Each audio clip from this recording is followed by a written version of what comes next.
the Concise RDWorks Learning Lab with Russ Sadler.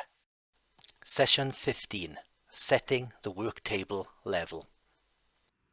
I'm nice and clean at the moment, but in today's session, I think we're going to get maybe a little bit grubby.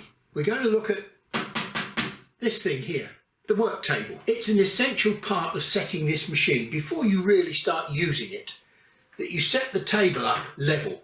Level implies maybe using one of these things. No, forget that. That's not what we're talking about when we talk about level. Your machine can be totally on the wonk. It isn't a problem. What we're really interested in doing is setting the table absolutely true to the bearing rails.